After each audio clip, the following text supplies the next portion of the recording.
Xitoyning dunyoga danglik Amerika şirketi bo'lgan Xeykang texnologiya guruhi Xitoy hukumatining Sharq Turkistonni bostirish harakatlariga hamkorlashganligini izchil rad qilib kelgan edi. Lekin Amerikadagi IPVM nomli tor bexatarlik shirkati ichki tekshirish elib berish orqali Xeykang shirkatining Xitoy hukumati bilan Uyg'urlarga qarshi tuzgan to'xtamlarini bayqagan.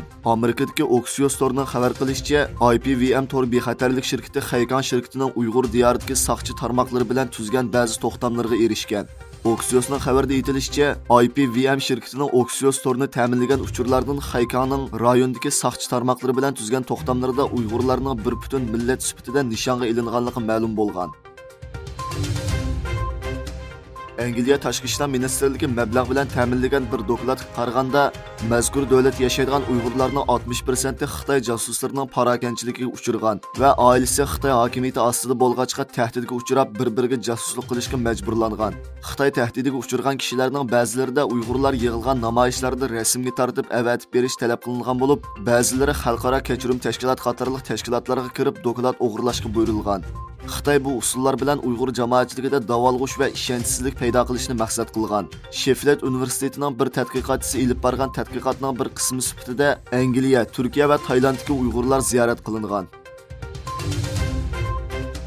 Amerika Federativ tekshirish idorasi 17 aprel Nyu-Yorkda ichki Xitoyni qo'lga olgan bo'lib, ular Manhattandagi Xitoy shaharchisiga yaqin joyda atalmış maxfiy saqchixona qurishga chetilgan. Amerika ovozining bu vaqtdagi xabarda bildirilishicha, qo'lga olingan bu ichki Xitoyning biri 61 yoshli Lu Jianwang, yana biri 59 yoshli Qin Jinping bo'lib, bular dushanba kuni uyda qo'lga olingan.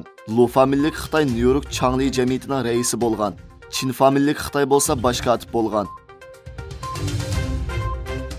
Yevropa İttifaqı Komitetining raisi Ursula von der Leyen Xitoy bilan bo'lgan munosabat haqida to'xtalganda, Yevropa Ittifaqı Xitoy bilan bo'lgan munosabatdagi fursat va xirisni aniq farqlantirish orqali xatarni azaytishga ehtiyojli, iqtisodiy, ijtimoiy, siyosiy va ilmiy munosabatni buzishni xohlamaydi dedi.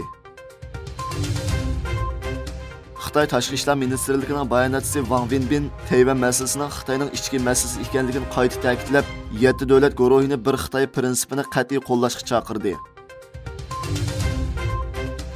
Xitoy poytaxti Bejandagi Changfang doktorxonasida noma'lum sabab bilan o't ofat yuz bergan. Shu yer vaqti 12 57 da Balnest bo'limida boshlangan o't ofatida 21 odam o'lgan bo'lib, o't ofat yuz bergandan keyin jami 71 bemor qutqizish atriti tarafidan yaqin atrofdagi doktorxonalarga yetkazilgan.